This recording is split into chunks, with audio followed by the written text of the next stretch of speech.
Otros relatos. Historias, personajes, atmósferas y sensaciones. Adéntrate con Elvira Ruiz, Transperformática, en Otros Relatos. Otros Relatos. Otros relatos. Historias, personajes, atmósferas y sensaciones. Hoy escucharemos un fragmento de la novela Como agua para chocolate de Laura Esquivel.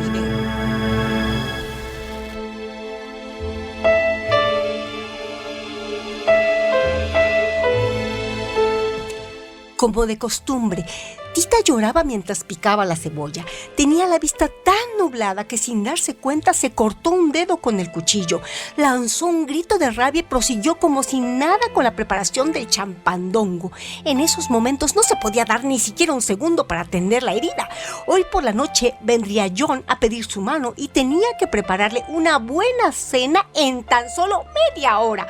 A Tita no le gustaba cocinar con premura. Siempre les daba a los alimentos el tiempo adecuado y preciso para su cocimiento y procuraba organizar sus actividades de tal manera que le dieran tranquilidad, esa que se necesita en la cocina para poder preparar platillos suculentos y en su punto exacto. Ahora estaba tan atrasada que sus movimientos eran agitados y apremiantes y por lo tanto propensos a provocar este tipo de accidentes.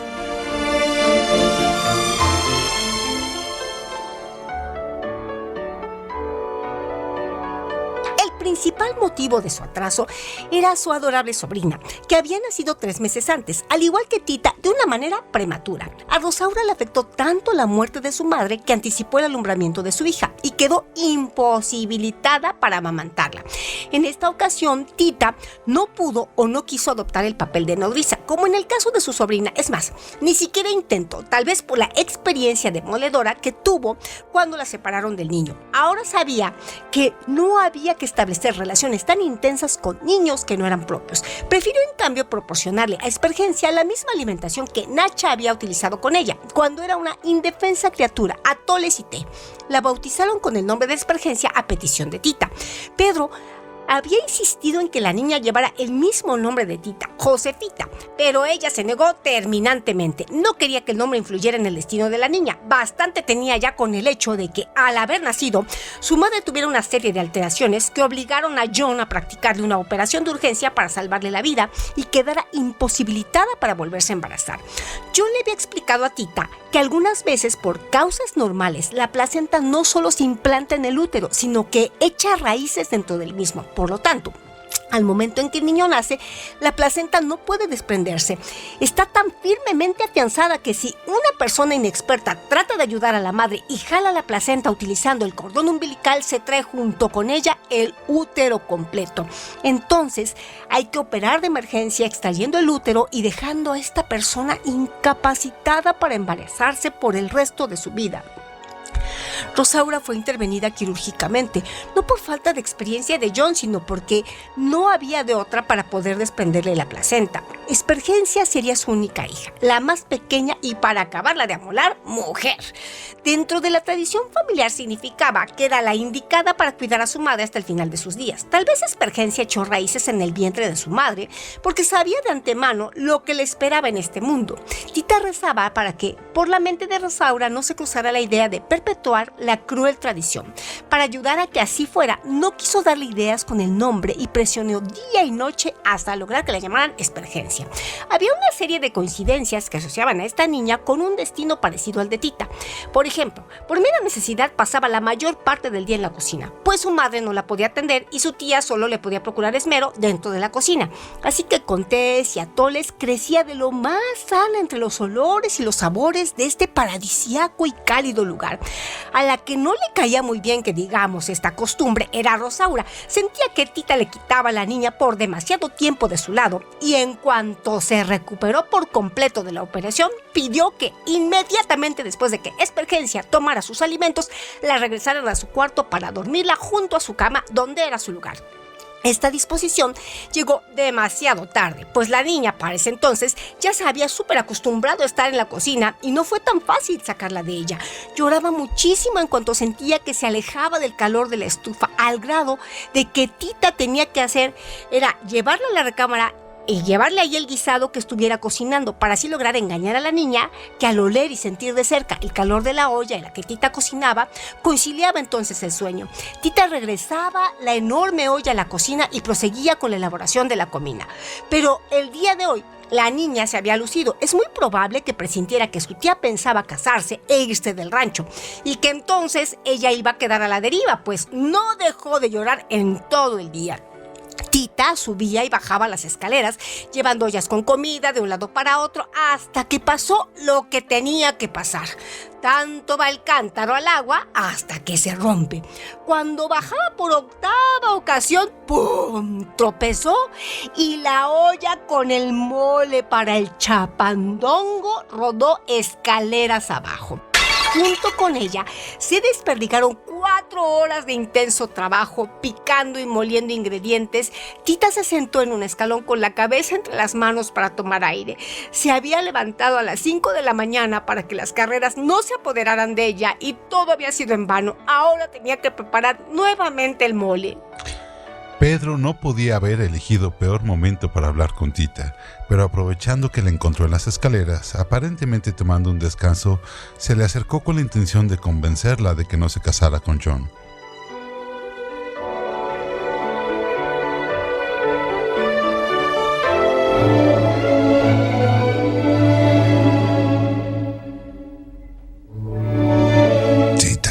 Quisiera decirle que considero un lamentable error de su parte la idea que tiene de casarse con John. Aún está a tiempo de no cometer esa equivocación. No acepte ese matrimonio, por favor. Pedro, usted no es nadie para decirme lo que tengo que hacer o no. Cuando usted se casó, yo no le pedí que no lo hiciera, a pesar de que esa boda me destrozó. Usted hizo su vida, ahora déjeme hacer la mía en paz. Precisamente por esa decisión que tomé y de la cual estoy completamente arrepentido, le pido que recapacite. Usted sabe muy bien cuál fue el motivo que me unió a su hermana, pero resultó un acto inútil que no funcionó. Ahora pienso que lo mejor hubiera sido huir con usted. Pues lo piensa demasiado tarde.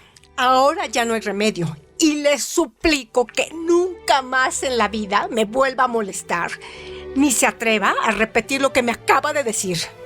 Mi hermana lo podría escuchar y no tiene por qué haber otra persona infeliz en esta casa. Con permiso.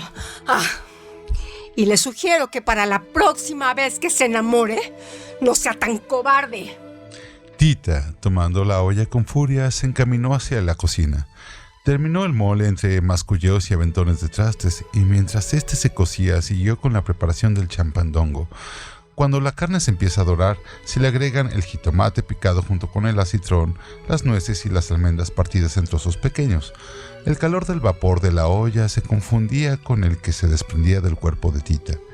El enojo que sentía por dentro actuaba como la levadura con la masa del pan. Lo sentía crecer atropelladamente, inundando hasta el último resquicio que su cuerpo podía contener, y como levadura en un traste diminuto se desbordaba hacia el exterior, saliendo en forma de vapor por los oídos, la nariz y todos los poros de su cuerpo.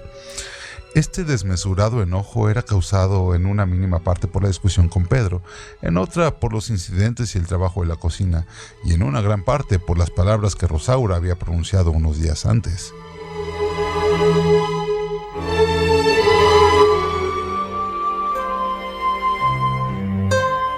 Estaban reunidos en la recámara de su hermana, Tita, John y Alex. John no había llevado a su hijo a la visita médica, pues el niño extrañaba mucho la presencia de Tita en su casa y la quería ver nuevamente. El niño se asomó a la cuna para conocer a Espergencia y quedó muy impresionado con la belleza de la niña. Y como todos los niños de esa edad que no se andan con tapujos, dijo en voz alta: «Oye, papi, yo quiero casarme también, así como tú, pero yo con esta niñita». Todos rieron por la graciosa ocurrencia, pero cuando Rosaura le explicó a Alex que eso no podía ser, pues esa niñita estaba destinada a cuidarla hasta el día de su muerte, Tita sintió que los cabellos se le erizaban. Solo a Rosaura se le podía ocurrir semejante horror. Perpetuar una tradición por demás inhumana. Ojalá que a Rosaura la boca se le hiciera chicharrón y que nunca hubiera dejado escapar esas repugnantes repugnantes, malolientes, incoherentes, pestilentes, indecentes y repelentes palabras. Más valía que se las hubiera tragado y guardado en el fondo de sus entrañas hasta que se le pudrieran y aguzanaran. Y ojalá que ella viviera lo suficiente como para impedir que su hermana llevara a cabo tan nefastas intenciones. En fin, no sabía por qué tenía que pensar en esas cosas tan desagradables en estos momentos que deberían de ser para ella los más felices de su vida. Ni sabía por qué estaba tan molesta. Tal vez Pedro la había contagiado de su mal humor. Desde que regresaron al rancho y se enteró que Tita se pensaba casar con John, andaba de un mal humor de los 1000 demonios. Ni siquiera se le podía dirigir la palabra. Procuraba salir muy temprano y recorrer el rancho a galope en su caballo. Regresaba por la noche justo a tiempo para la cena y se encerraba en su recámara inmediatamente después. Nadie se explicaba ese comportamiento, aunque algunos creían que era porque le había afectado profundamente la idea de no volver a tener más hijos.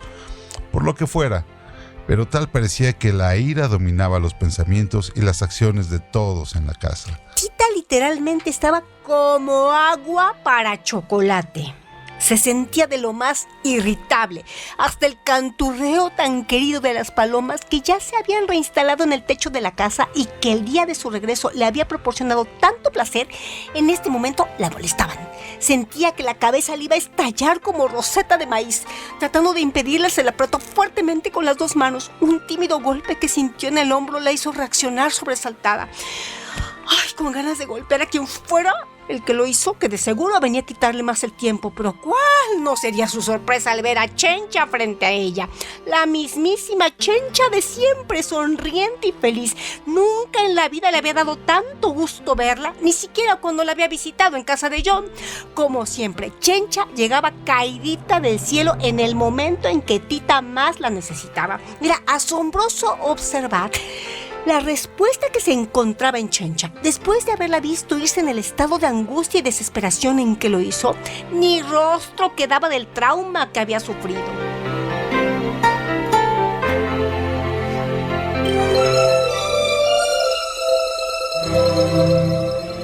El hombre que había logrado borrarlo estaba a su lado, luciendo una sincera y amplia sonrisa.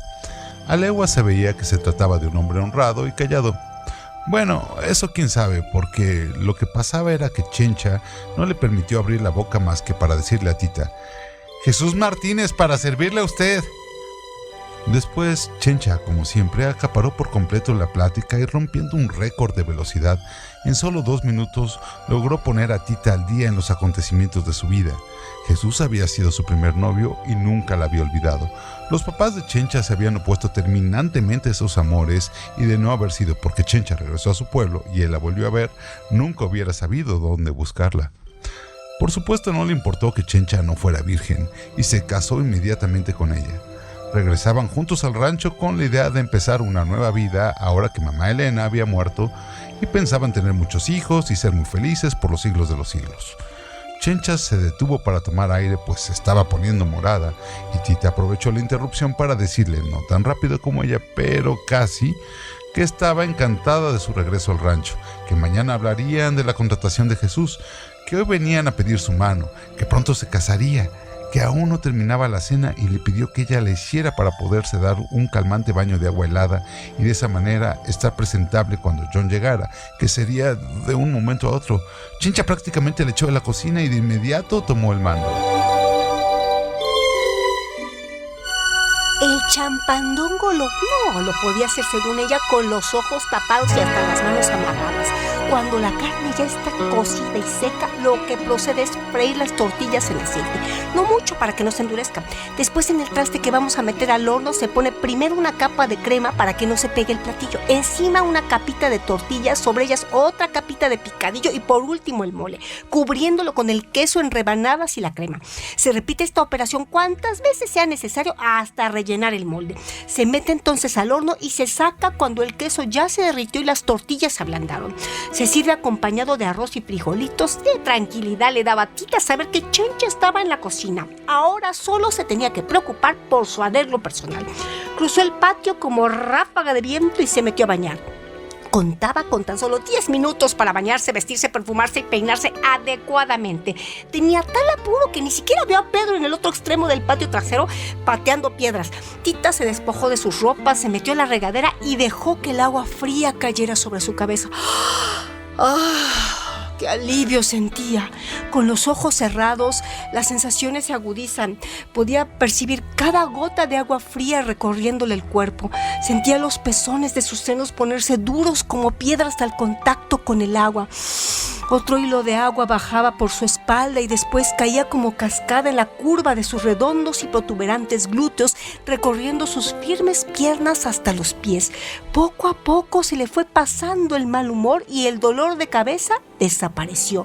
De pronto empezó a sentir que el agua se entibiaba y se ponía cada vez más caliente, hasta empezar a quemarle la piel. Esto pasaba algunas veces en épocas de calor, cuando el agua del tinaco había sido calentada durante todo el día por los poderosísimos rayos del sol, pero no ahora, que en primera no era verano y en segunda pues ya empezaba a anochecer. Alarmada, abrió sus ojos, temerosa de que nuevamente se fuera a incendiar el cuarto de baño, y lo que descubrió fue la figura de Pedro del otro lado de los tablones, observándola detenidamente. Los ojos de Pedro brillaban de una manera que era imposible no descubrirlos en la penumbra, así como dos insignificantes gotas de rocío no podían pasar inadvertidas, escondidas entre la maleza al recibir los primeros rayitos del sol. ¡Oh, maldito mirada de ese Pedro! Maldito carpintero que había reconstruido el cuarto de baño exactamente igual al anterior, o sea, con separaciones entre uno y otro tablón. Cuando vio que Pedro se acercaba a ella, con libidinosas intenciones en los ojos, salió corriendo del cuarto vistiéndose atropelladamente. Con gran apuro llegó a su recámara y se encerró. Apenas si le dio tiempo de terminar con su arreglo cuando Chencha le fue a anunciar que John acababa de llegar y la esperaba en la sala. No pudo acudir de inmediato a recibirlo, pues aún le faltaba poner la mesa. Antes de poner el mantel, hay que cubrir la mesa con un tapete para evitar el ruido que hacen las copas y vajilla al chocar con ella. Tiene que ser bayeta blanca para así realzar la blancura del mantel. Tita lo deslizaba suavemente sobre la enorme mesa para 20 personas que solo usaban en ocasiones como esta. Trataba de no hacer ruido, ni siquiera al respirar, para escuchar el contenido de la plática que sostenían en la sala Rosaura, Pedro y John. La sala y el comedor estaban separados por un largo pasillo, así que solo llegaban a los oídos de Tita el murmullo de las varoniles voces de Pedro y John. Sin embargo, alcanzaba a percibir en ellas cierto tono de discusión. Antes de esperar que las cosas llegaran a mayores, colocó rápidamente en el orden debido los platos, los cubiertos de plata, las copas, los saleros y los portacuchillos. Enseguida puso las bujías bajo los calentadores para los platos principales, entrada e intermedio, y los dejó listos sobre el aparador. Corrió a la cocina por el vino de Burdeos que había dejado en baño María. Los vinos de Burdeos se sacan de una bodega con varias horas de anticipación y se ponen en un lugar caliente para que un suave calor desarrolle su aroma, pero como a Tita se le había olvidado sacarlo a tiempo, forzó el procedimiento artificialmente. Lo único que le faltaba era poner en el centro de la mesa una canastilla de bronce dorado con las flores. Pero como estas se deben colocar unos momentos antes de pasar a la mesa para que conserven su frescura natural, encargó a Chencha este trabajo y apresuradamente, tanto como su almidonado vestido se lo permitía, se dirigió a la sala.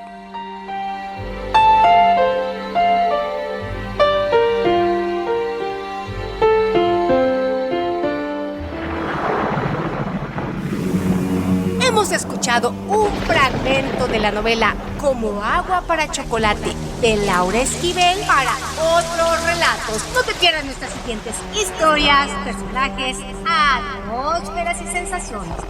Banco de voces, narradora Elvira Ruiz. Narrador John Dixit.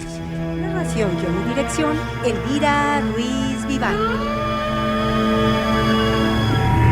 Compártenos tu historia. Esto es Otros Relatos. Otros Relatos. Sigue acompañando a Elvira Ruiz en Otros relatos. Otros relatos.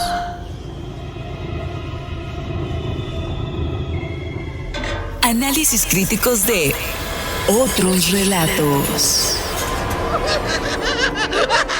Análisis crítico de la novela Como agua para chocolate de Laura Esquivel por Elvira Ruiz Vivar.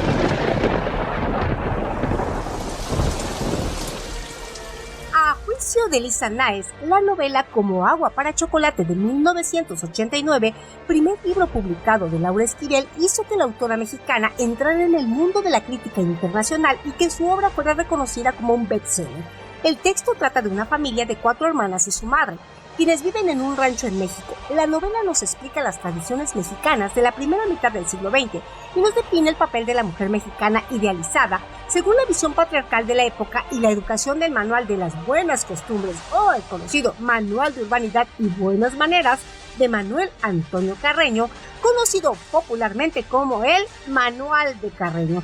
Ese libro presenta reglas de lo que se consideraban buenas maneras durante los siglos XIX y XX en las clases medias y altas de la sociedad hispanoamericana.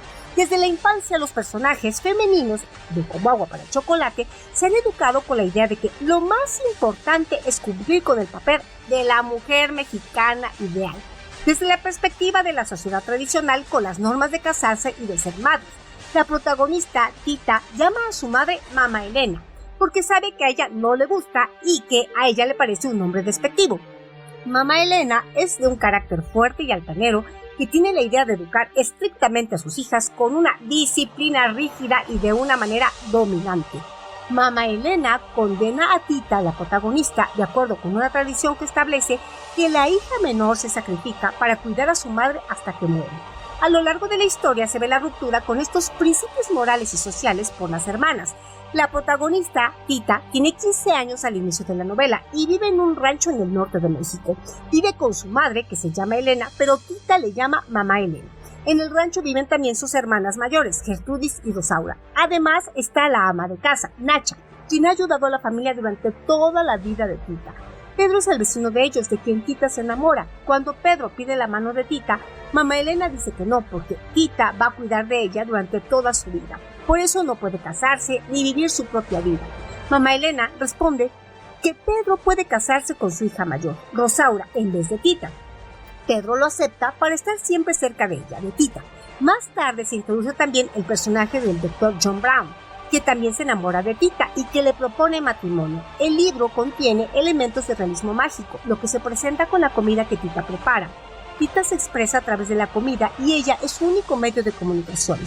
Tenemos ejemplos como, por ejemplo, cuando Tita recibe un ramo de rosas de Pedro y lo cocina, y con estas rosas, los personajes que las comen, el plato de repente produce que todos se enamoren de manera fulminante.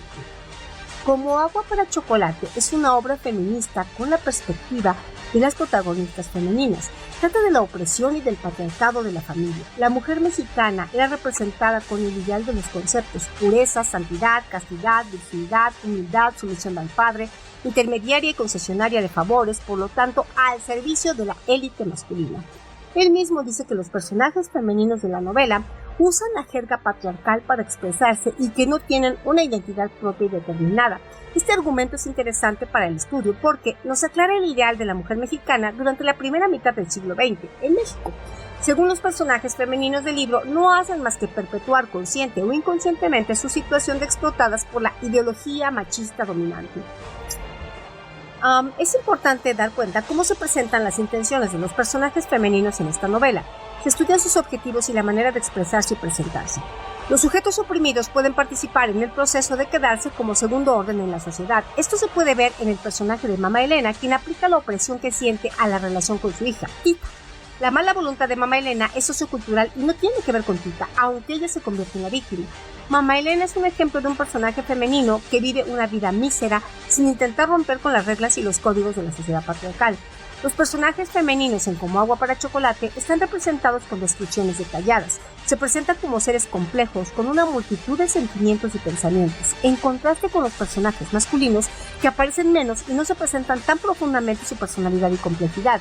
A pesar de esto, todo lo que esta historia enfatiza como cosas interesantes y sentimentales, como el matrimonio y las relaciones, pasa por los personajes masculinos. Al respecto de la identidad de los personajes femeninos mexicanos en Como agua para chocolate, se han dado cuenta de investigaciones que abordan sobre todo cómo se representa a estos personajes femeninos en la novela que nos convoca. Trata también de la importancia de la cocina, donde se desarrolla la personalidad de los personajes femeninos mexicanos y que la cocina representa el centro del universo para ellos. Esto es relevante para este trabajo, ya que queremos investigar cómo se representan los personajes de la novela con relación al repertorio de la sociedad mexicana histórica. Los intereses de los personajes principales son también parte de cómo se presentan. Se ha focalizado la autora en las representaciones de los personajes masculinos de la obra. Escribe mayormente sobre la película, algunas de las versiones que se han analizado, que se basan en la novela de Esquivel, tomando en cuenta que un filme es otro tipo de texto. Algunas ideas nos parecen destacar a la vez al respecto de estas observaciones. La razón de esto es que algunos autores critican las representaciones de los personajes femeninos de la obra y se escribe también sobre los personajes masculinos en la novela. También se escribe que Esquivel presenta una sociedad patriarcal sin presentar una ruptura de la situación. La pasividad del personaje femenino. Se ha observado que hay diferentes opiniones de cómo se representan los personajes principales femeninos y masculinos en la novela Como agua para chocolate.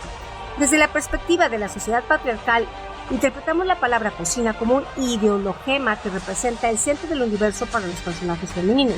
Esto simboliza el mundo tradicional, marginal y secundario de la mujer mexicana. Se alude a la ideología de la mujer atrapada en la cocina, con poco conocimiento de lo que pasa fuera de este espacio. Así se crea y se desarrolla la personalidad del personaje femenino mexicano. Se observa un conflicto entre el comportamiento de Tita y las normas tradicionales de la familia. Se escribe a Tita como un personaje transgresor que rompe con las reglas de la casa. Por primera vez en su vida intenta protestar a un mandato de su madre. Se interpretan las palabras protestar y mandato como ideologemas que aluden a las normas que establece el sistema patriarcal. Tita rompe con las reglas de Mamá Elena y hace cosas que las mujeres tradicionales y bien educadas no suelen hacer.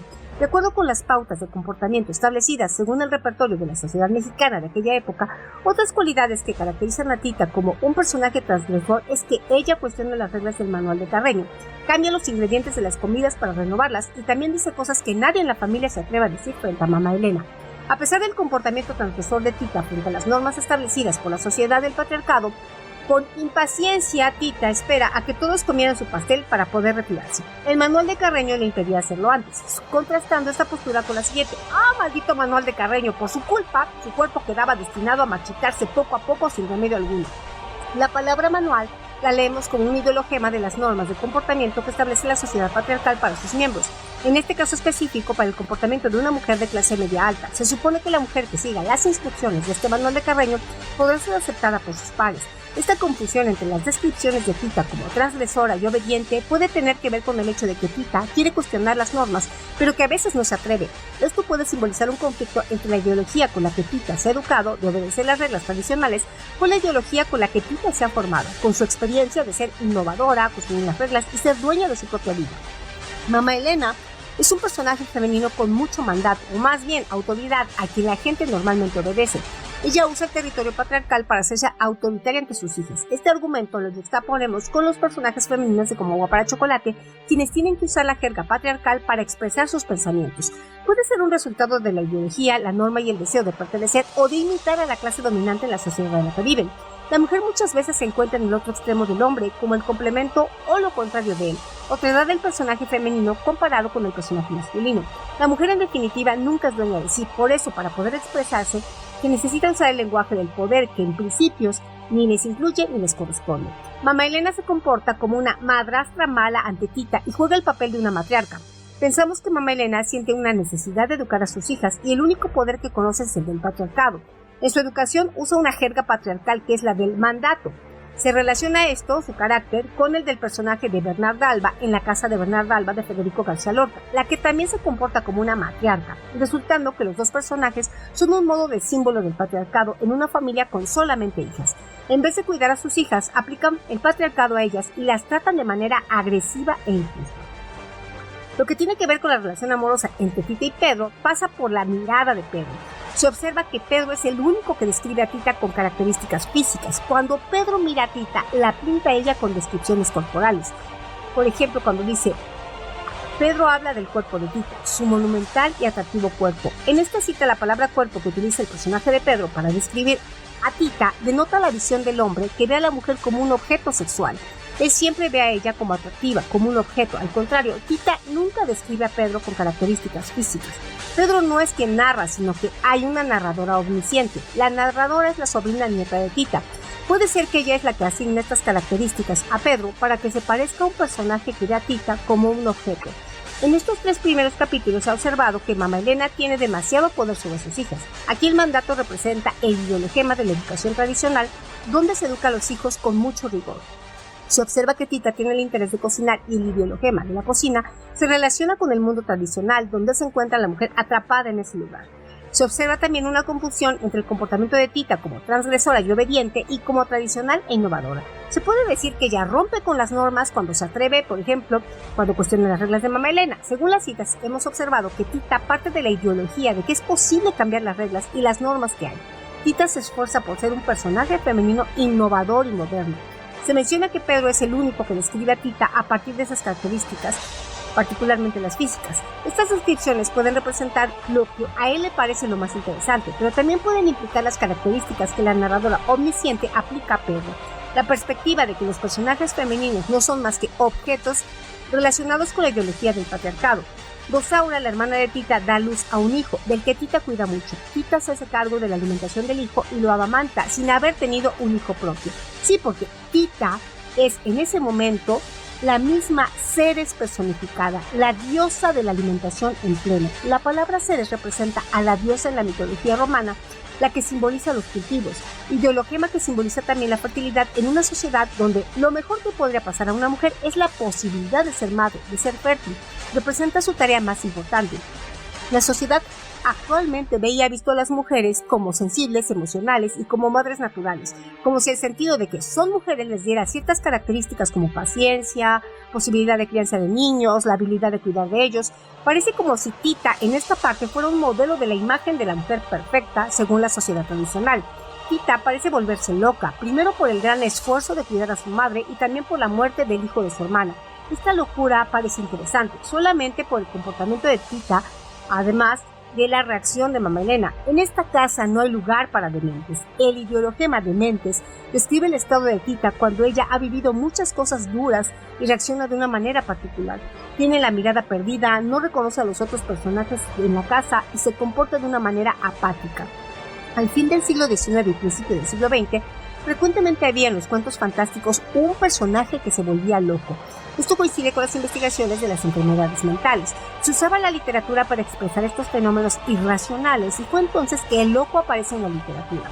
Como Agua para Chocolate fue publicada en 1989, décadas después de esta época, pero como el relato tiene lugar durante el mismo periodo convocado, puede ser que la autora se ha inspirado en este fenómeno. Hay varios ejemplos de personajes femeninos en la literatura que pierden la razón.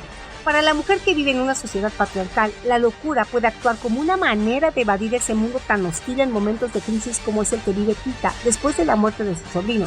La locura es un personaje femenino, también puede adquirir el significado de evasión del mundo patriarcal. El Dr. John Brown cuida de Tita. Mamá Elena piensa que el Dr. John Brown la lleva a vivir a un manicomio, pero la trae a su casa para que se recupere. Mientras que Tita está en la casa del Dr. Brown, tiene tiempo para reflexionar sobre su vida. En toda su vida, Tita ha buscado la libertad. Hemos visto que ella se siente atrapada en la cocina con su madre y sobre todo con las órdenes de Mamá Elena. Tita ha estado encerrada durante toda su vida dentro de las reglas del manual sin poder argumentar, cuestionar o pensar. Es un personaje femenino que ha crecido dentro de la educación tradicional, pero con pensamientos propios y una voluntad de romper con las reglas y de ser libre. Trata de liberarse del mundo tradicional y romper con las reglas.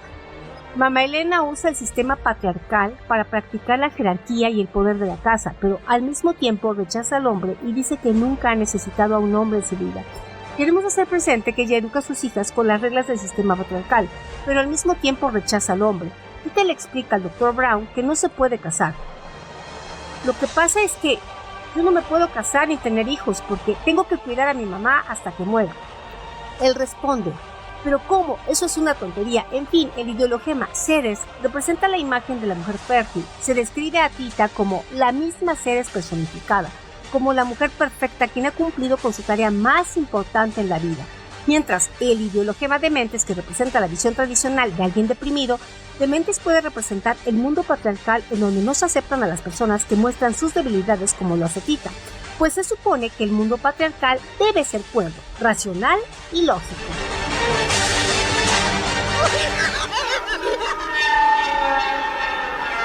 Interesante, ¿verdad? No te pierdas nuestros análisis críticos de otros relatos con Elvira Ruiz. Compártenos tu historia.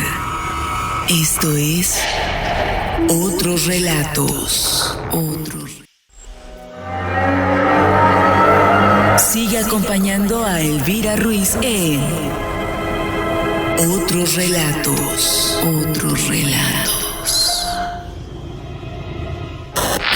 Datos curiosos. Además de otros relatos, te presentamos nuestra sección Datos Curiosos.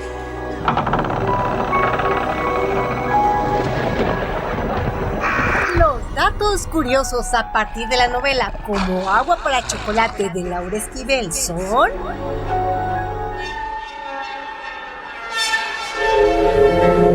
¿Sabías que la novela Como agua para chocolate de Laura Esquivel fue publicada en 1989 y trata acerca de la vida de Tita, sus amoríos y la relación de ella con su familia, todo relacionado con la importancia de la cocina y las recetas típicas mexicanas de la época en que está ambientada su vida? En la novela se puede apreciar un estilo particular en el que se emplea un realismo mágico con el fin de combinar lo sobrenatural con lo mundano. Esta narración fue incluida en la lista de las 100 mejores novelas en español del siglo XX del periódico español El Mundo. ¿Sabías que la historia está ambientada en Piedras Negras, Coahuila, México, situada en la época de la Revolución Mexicana? Pueblo oprimido que cobija la representación ambiental de los personajes Tita y Pedro, oprimidos; Mamá, Elena y Rosaura, opresores; Gertrudis, revolución, cambio, libertad. El relato comienza con la sobrina de Tita, narradora de la historia. Ella se encuentra cocinando las recetas que Tita preparaba. Así inicia la trama principal con el nacimiento de Tita, la última de 3 hermanas. A Tita se le escucha llorar cuando aún estaba en el vientre. Su nacimiento se dio en la cocina y lo único que la calmaba cuando lloraba era el olor a sopa. Por eso siempre estaba con Nacha, la cocinera. ¿Sabías que a los 15 años Tita se enamora de un chico llamado Pedro y este a su vez corresponde su amor? Pedro fue a pedir la mano de Tita, pero mamá Elena no se la concedió, pero sí la de la hermana Rosaura, debido a que Tita, siendo la menor, estaba obligada a cuidar de ella hasta su muerte, provocando así la rabia y el dolor de Tita. Pedro acepta el matrimonio para poder estar cerca de Tita. Pedro y Rosaura tienen un hijo, pero Rosaura no se puede hacer cargo del niño, ya que estaba muy enferma. La nodriza muere y la única que se puede hacer cargo del niño es Tita. Mamá Elena sospecha de que Pedro y Tita se veían, así que manda a Pedro y a Rosaura a la ciudad. El niño muere y Tita comienza a frustrarse. Después de una pelea con su madre, Tita se refugia en la casa del Dr. John y surge un amor entre ellos dos. Sin embargo, Tita tiene que regresar para cuidar de su madre hasta que ésta muere. Pedro y Rosaura regresan junto con su nueva hija, Espergencia, y a Tita le surge un problema, pues John le ha pedido matrimonio.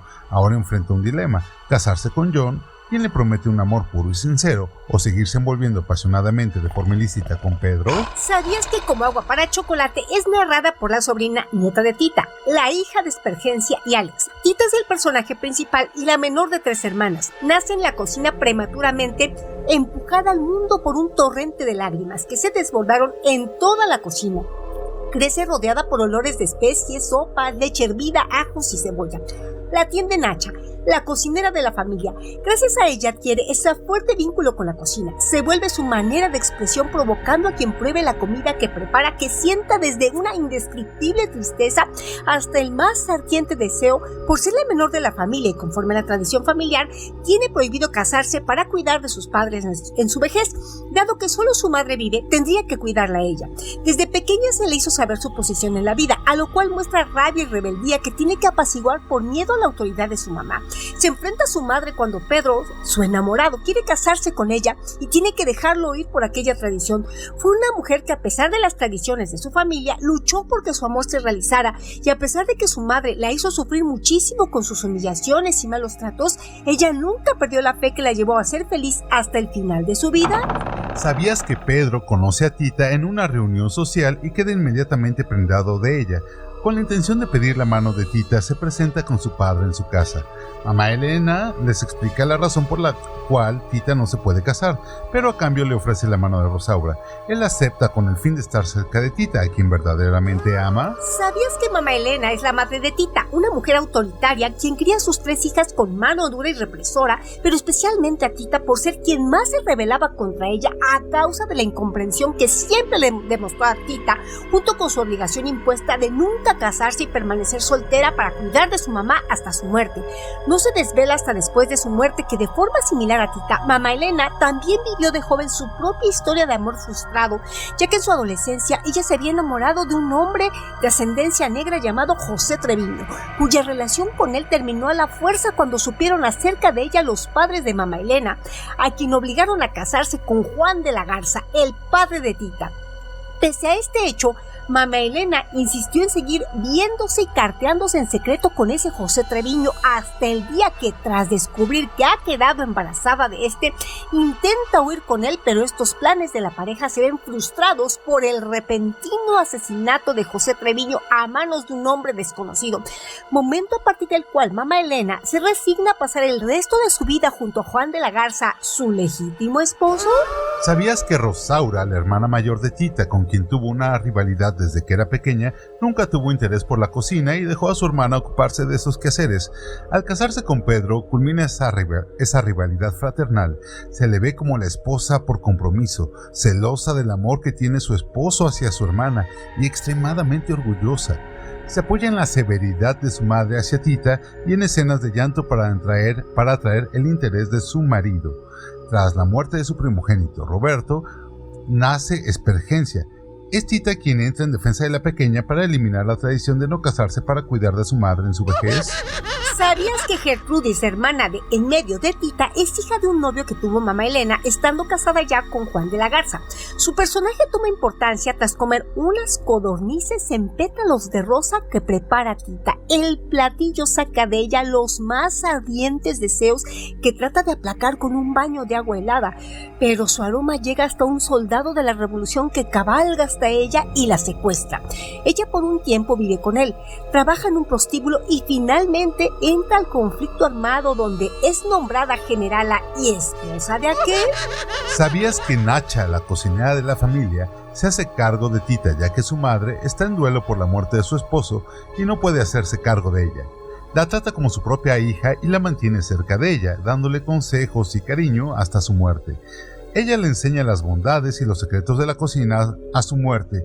Tita continúa siendo la cocinera de la familia. Es ella, junto con Gertrudis y Chencha, quien la consuela por la boda de Rosaura y Pedro, ya que al igual que Tita perdió a su gran amor por culpa de mamá Elena. ¿Sabes que John Brown, doctor viudo, conoce a Tita después del nacimiento de Robertito, sobrino de Tita? Durante el bautizo del niño no puede quitar los ojos de Tita, lo que fue notado por mamá Elena. Entonces Tita está pasando por una terrible depresión cuando se da cuenta de la muerte de su sobrino.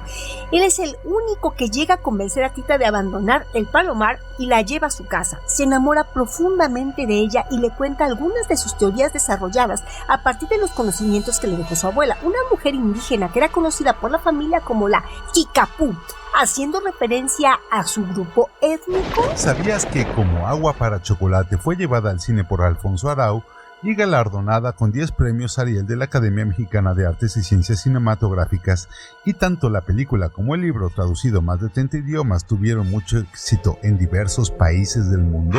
¿Sabías que una de las principales características de la novela Como agua para chocolate es que está formado por capítulos cuyos nombres son recetas utilizadas en la familia de la Garza, intercalándose en medio de la trama principal de la novela explicaciones sobre los pasos a seguir para prepararlas, asignándosele una a cada mes del año? Enero, tortas de Navidad. Febrero, pastel Chabelo. Marzo, codornices en pétalos de rosa. Abril, mole de guajolote con almendra y ajonjolí. Mayo, chorizo norteño. Junio, masa para hacer fósforos. Julio, caldo de colita de res. Agosto, champandongo. Septiembre, chocolate y rosca de reyes. Octubre, torrejas de nata. Noviembre, frijoles gordos con chile a la texcucana. Y diciembre, chiles en nogada. ¿Sabías que la incorporación de la llamada literatura popular de las últimas décadas del siglo XX es sin duda uno de los rasgos más sobresalientes de la producción literaria latinoamericana? Laura Esquivel se adscribe a esta tendencia con su novela Como agua para chocolate de 1989, al subtitular esta obra Novela por entregas. Hace evidente la influencia del folletín en su creación. La línea temática asociada con el amor romántico se entreteje ingeniosamente con la que describe sabrosos platillos de cocina que se incluyen y sirven de marco al texto. Y si bien el lenguaje de las recetas de cocina obedece a parámetros anquilosados, el que narra la historia que se deriva de ellas cobra una vida permanente. ¿Sabías que el personaje principal, condenado a cerrarse en el reducido espacio de la cocina en un tiempo histórico que le niega sus derechos más importantes, consigue escapar de su prisión y liberarse al recrear su historia y dejarla como un legado a las generaciones futuras? Dos recursos que contribuyen a producir un efecto liberador son el empleo de marcos textuales, el manejo del simbolismo de los elementos permanentes, agua, fuego, tierra y aire, así como el magistral empleo de la voz narrativa que yuxtapone intertextualmente el presente y el pasado y abre las puertas del texto al porvenir. ¿Sabías que el colocar un texto dentro de marcos narrativos generalmente tiende a producir un efecto de aprisionamiento? Sin embargo, en esta novela tal resultado se subvierte. El primer marco narrativo está dado por las pinturas que aparecen en las contratapas de la novela.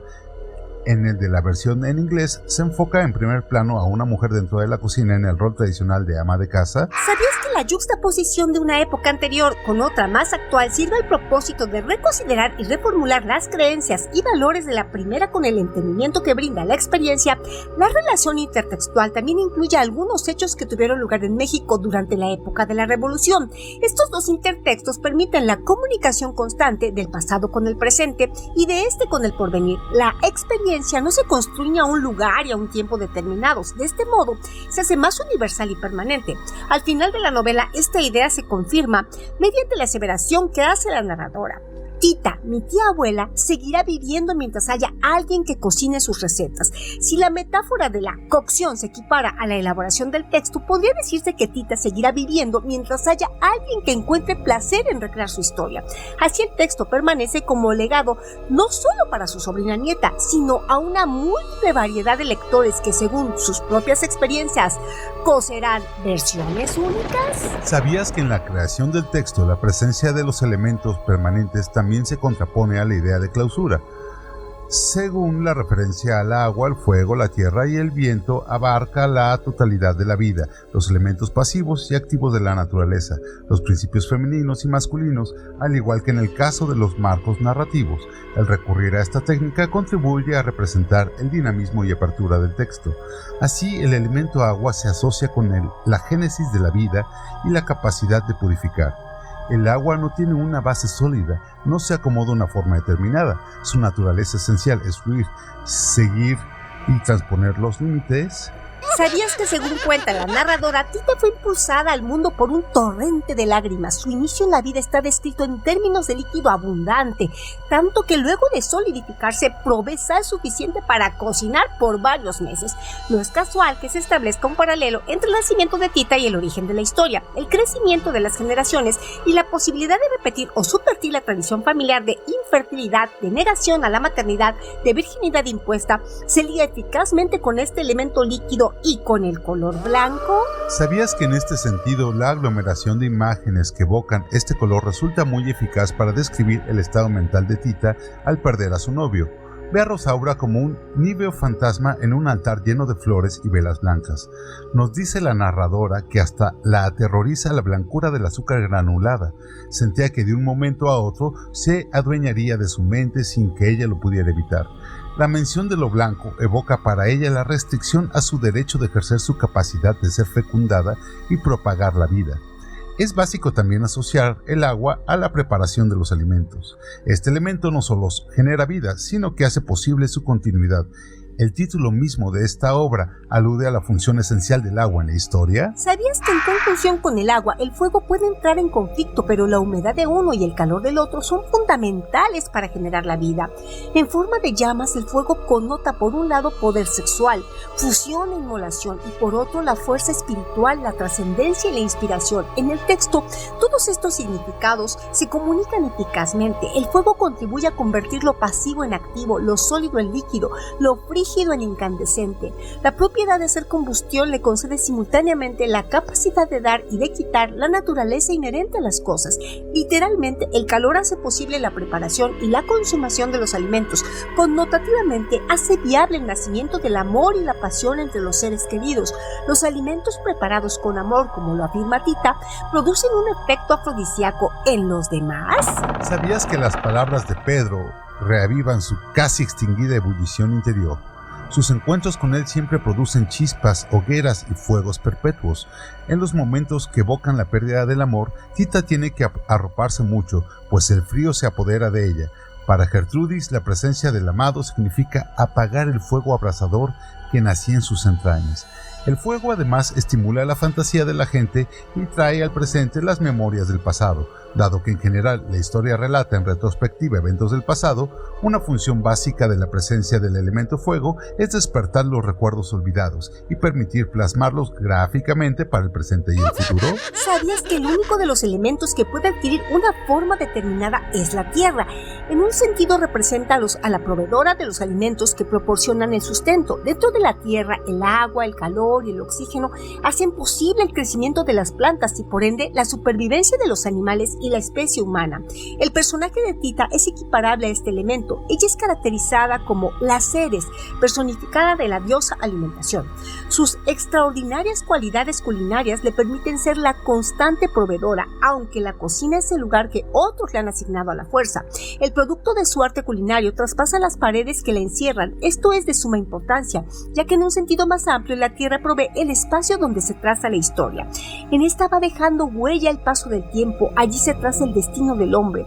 En ella nacemos y morimos, pero también por medio de ella adquirimos la posibilidad de trascender. Tita puede escapar de su prisión por medio del arte. Del mismo modo, la tierra brinda la lana que Tita teje creando una intrincada urdimbre y le provee los hechos que se inscriben y narran en la historia. ¿Sabías que el espacio novelesco a la vez se llena de hilos de relaciones intertextuales, de marcos narrativos que se entrelazan y van reproduciendo la novela que leemos? Este elemento, entonces, tampoco aporta la idea de estatismo, pasividad y muerte. ¿Sabías que el elemento aire proporciona el oxígeno que en conjunción con los otros elementos hace posible la vida? En la novela, el aire se asocia positivamente con los aromas de los platillos y el hálito de la vida. Es el medio que permite la corporeización de los espíritus de Nacha, Luz del Amanecer y Mamá Elena. O sea, es un símbolo de libertad.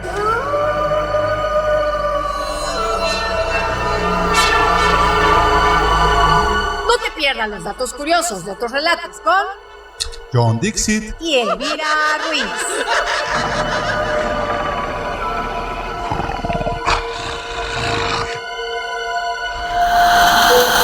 Hasta aquí llegamos en Otros Relatos. Historias, personajes, atmósferas y sensaciones. Otros Relatos.